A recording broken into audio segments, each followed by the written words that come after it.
Hello, storytellers, Storytelling Ron. This is a recap or a premiere of the Dark Ages, the Missionaries. So players were playing the Dark Ages. Now, I've obviously done other Dark Age series on this site, but this is sort of like the new version, and with just players, not actors, just playing. And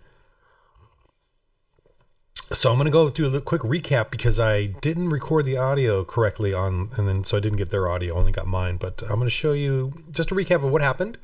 It was a really wonderful experience for me. It worked. This is my sister Tammy.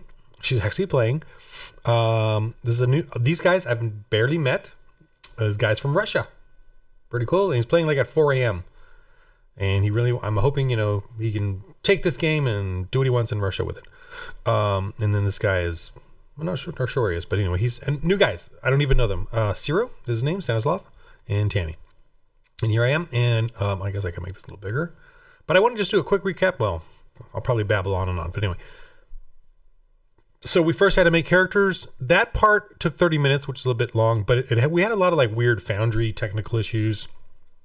And they don't have the book, right? They got to look on Foundry to what I'm showing them. So they don't even have their own book to follow make their own characters or whatever. So I just showed them on Foundry. And then they still got to get used to Foundry and get used to Zoom. And then, I don't know, I got to switch here for some reason.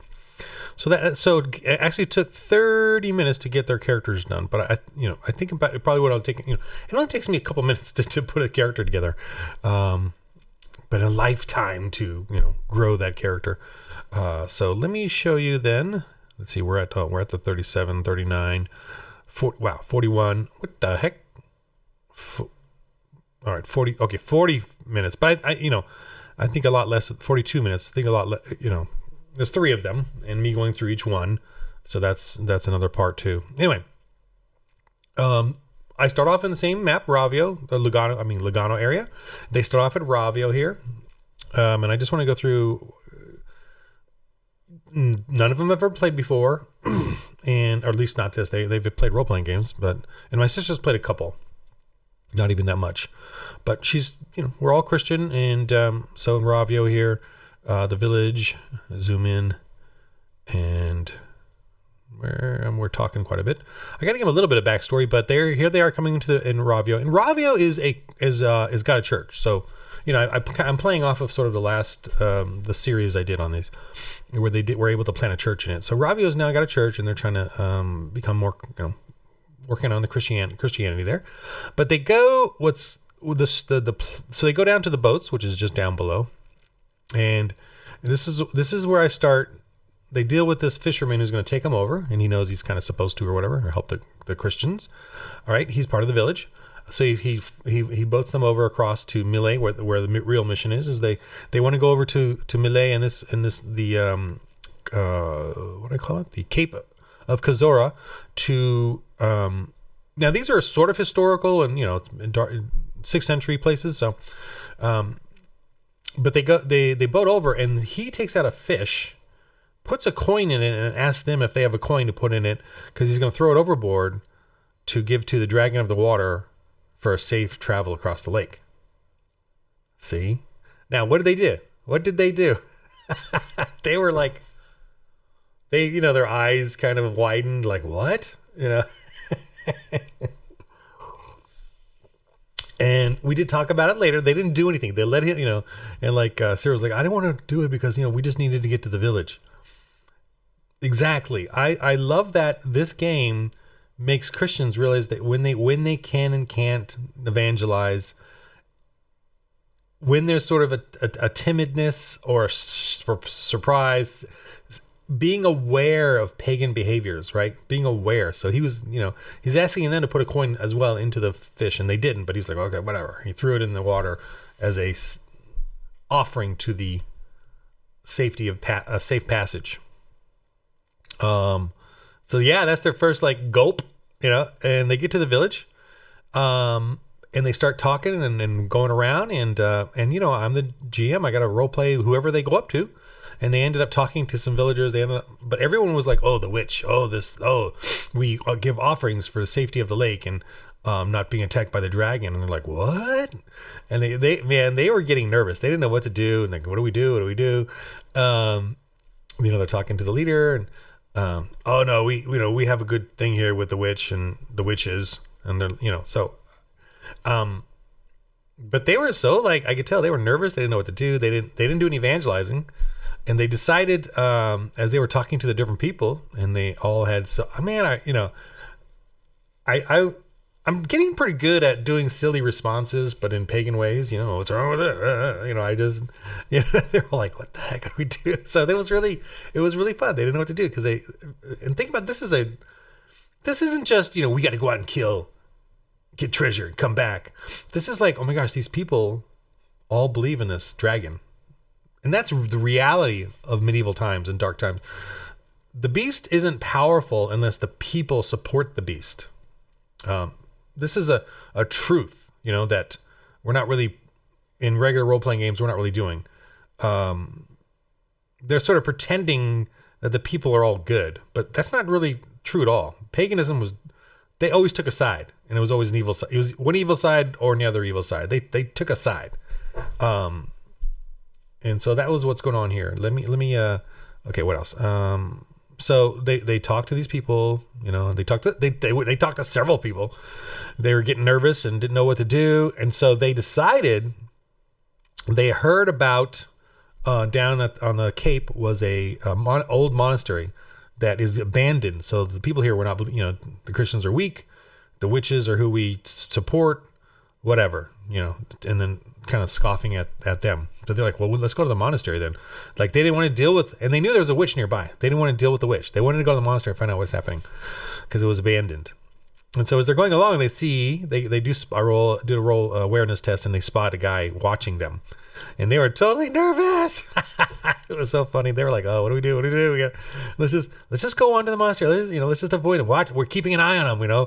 We're keeping an eye on him."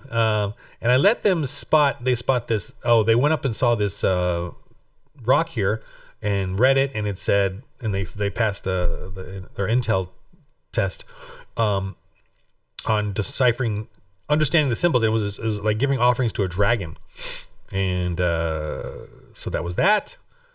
So then I switched them over to the map of the monastery. Oh, this is showing them, but it got cut off for me in the foundry. But anyway, so they go down to this this area, and I'm going to move over to the regular map here.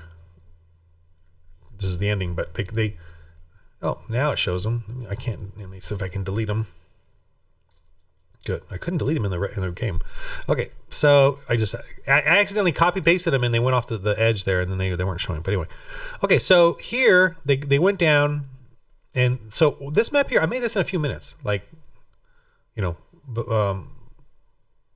this is based off of just is based off of this map here. See, it's this like this bit right here, and I just made this map.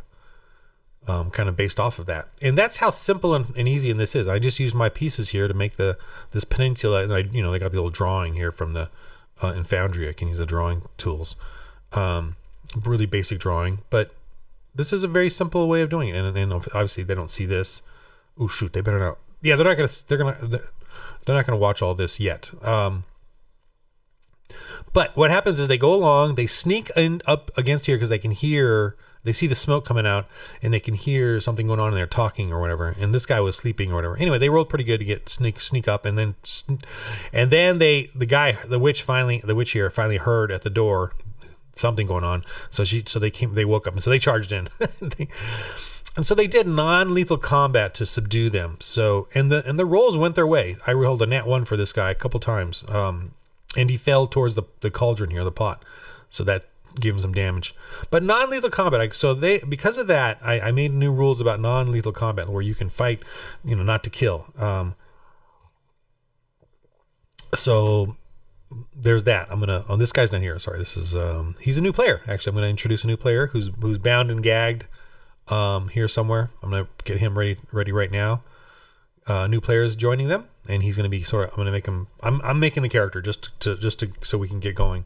And I already talked to him, so I know he wants to be a kind of a paladin-y character. So I'm gonna make him like a young squire paladin type, and I just need to make a copy of this and make it, and he can jump right in and play because the character setup is very simple, just the 6 traits, weapon, gear, and he's not going to have any since he's going to be bound and gagged. And then he can start from there, and we can type in stuff when he gets it. So this is they're going to check the gear. They just defeated or just subdued them, both of them. They didn't have to kill. And she did as a witch, she did a flashbang on them. Right? She's cooking stuff. She did a flashbang to try to blind them, but they all resisted. It was a 14 resist. They had to beat a 14 with their awareness or spiritual to persevere the flashing lights. See, so we have magic in this game, and there is real like magic, like demonic possession type stuff. There's I'm not going to do it to these first levels, but she had a basic like whoosh, whoosh, and you can do stuff like that in this game. And what I'm trying to get across to you is the magic of witches. A lot of it is pageantry and showmanship and fireworks and Greek fire and poisons and all that. So, and they and drugs. A lot of drugs in paganism, as you can see today, where they will just throw drugs at you and you will see horrifying nightmares. So just like any kind of stupid spell, we have in D&D or whatever. Okay, so that's the little intro to this. Is a lot of I think they had a good time. They're all coming back today. We're gonna play again today. I'm gonna get the audio correct, done right. Make sure I'm gonna check the audio levels. But yeah, so this is the beginning of the Dark Ages mission. The Dark Age Missionaries. I'm titling it the Dark Age Missionaries, and they're going to actually be helping me build out this area because I love to really build out things when I'm GMing it.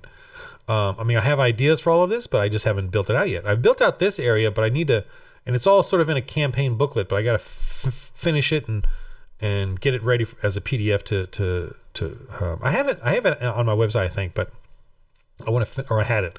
I want to finish it and make it better. But I really need to like GM to do it, to get going. But I've been busy with the Christians in Space Kickstarter. I got to finish that one.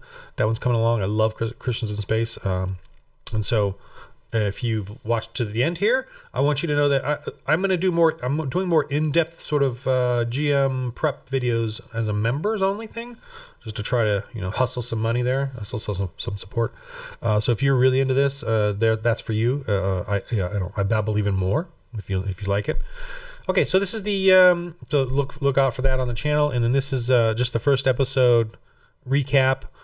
I'm really excited. I hope that we got 4 players now, and I hope that it goes on and on every Wednesday, and not live yet. I'm sort of not comfortable with live yet personally because I'm doing so many different things as my in getting this recorded.